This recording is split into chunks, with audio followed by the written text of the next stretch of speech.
my fire? You see my fire? It's gonna be a big deal to have fire, people. It means I'm a big goddamn deal. Let me tell you why I got fire. Let me tell you why. I looked up so many best man speeches on the internet, and nobody had fire. I'm about to be the first best man to ever have fire. Oh, because of that, throughout my speech, you're going to see some pointless fire. You think I'm playing? You think this is a joke? It's a fire on these people one time.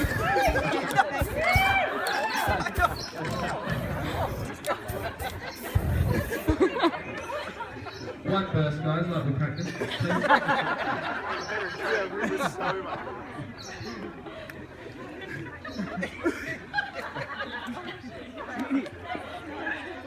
Lots of stuff to talk about, people. Firstly, I want to say how absolutely stunning does the bride look this evening. Can we all get around? And the groom, well, Nathan, that haircut is ridiculous. So good evening, ladies and gentlemen. For those that don't know me, my name is Dale Goodfellow. I'm Nathan's best man. And on behalf of the newlyweds, I'd like to thank you all for coming to make their wedding such a memorable moment, a special occasion. But if you all stayed home, it would have made my job a lot less nerve-wracking. So the best man speech, eh? You nervous? So it's no secret that Nathan and I like to play a lot of Xbox. A lot of Xbox. So I just want to tell you how Nathan asked me to be his best man. We settled in to play FIFA one Saturday morning. I was a little off my game. I let Nathan win 3 games in a row.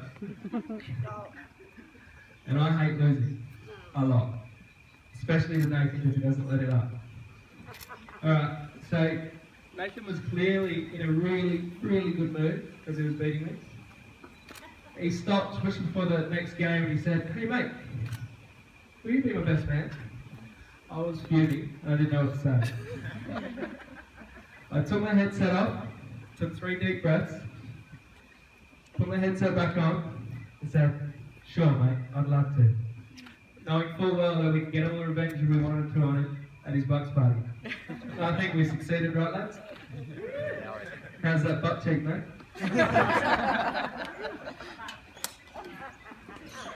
I just want to add that immediately after I said yes to being Nathan's best man, he proceeded to give me advice on how to give my best man speech.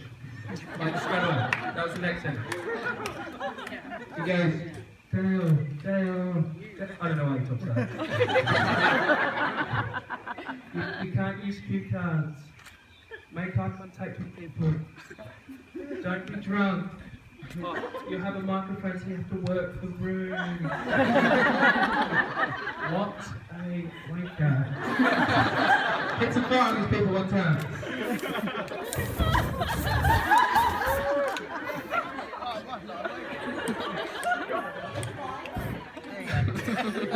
We got there again. Nathan and I have always been competitive with everything. Frankly, I don't know how we both managed to get married with the amount of Xbox we play. It's definitely brought out the dark side of both of us sometimes.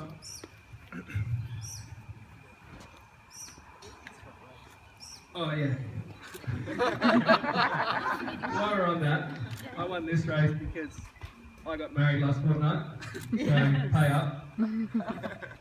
Oh, shocking speech, by the way. Where was your fire? As well as being overly competitive, we like to play pranks on each other whenever we can.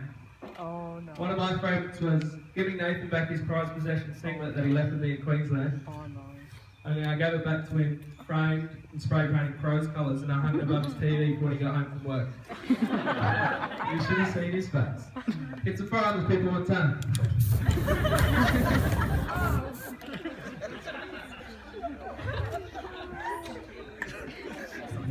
Nathan and I first met at a footy carnival. I thought he was an obnoxious tryhard. And he thought, gee, who's that rad bloke walking around drinking out of 2 Smirnoff double blacks at the same time? AKA, the Ruckman. Had I not met Nathan that day, I would only be half the man I am today. but most certainly twice as popular. We have had some memorable moments together over the past 8 years. Let me share a couple with you. There's waking up at 6 a.m. There's getting home at 6 a.m. in the morning after a night out. Waking up the next day with a basketball-sized bruise on the inside of my thigh and not knowing how it got there. Only assumed it was Nathan's fault.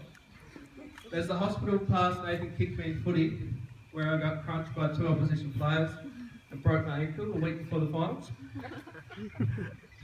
There's Nathan thinking he's the best pool player in the world and trying to chip a ball.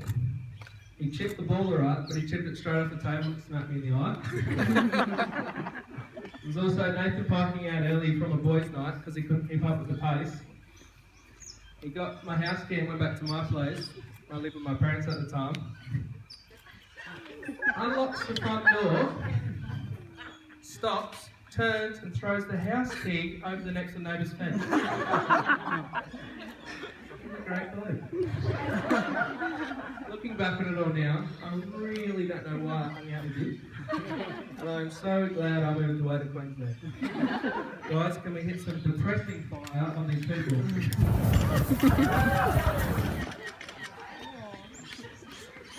Anyway, enough about me and us. Let's talk about them, the newlyweds. This storybook courtship began in a very, very romantic location at Foodland, Elliott Cove. Nathan stalked Laura for over a month whenever she would come and do her grocery shopping. He finally built up the courage to go talk to her, and when he went to ask her out on a date, the klutz that we all know he is, knocked all the food off one of the shelves onto the floor. We can only assume Nathan said yes to going on a date with him out of pity, but it doesn't stop there. Nathan didn't do anything original on their first date. He took her out for a drink and then to the movies. While they were having a drink, Nathan was so nervous talking to Laura, he somehow managed to knock her drink over and spill it absolutely everywhere. Talk about a rough start. But the rest is history, and that brings us to where we are today. I knew straight away that Laura was right for Nathan the moment I first met her. She seemed at ease with his crude sense of humour, terrible dress sense, and poor haircuts. They say you don't marry someone you can live with, you marry someone you can't live without. Clearly this applies to Nathan far more than it does Laura. I don't think Nathan could have found anyone that would treat him better. Boys, hit some fire on these people one time.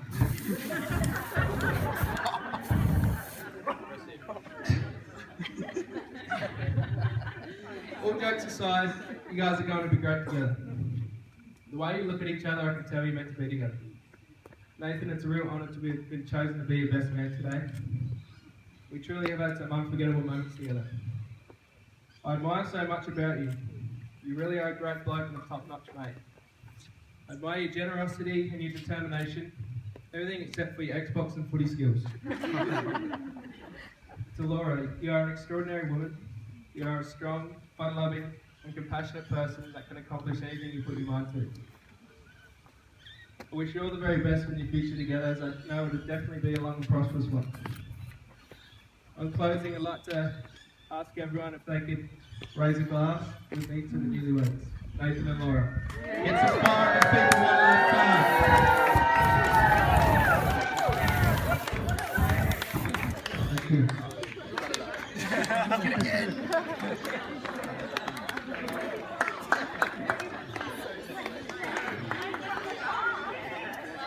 No, that's fine. Thank you. I obviously wasn't organised enough to organise fire.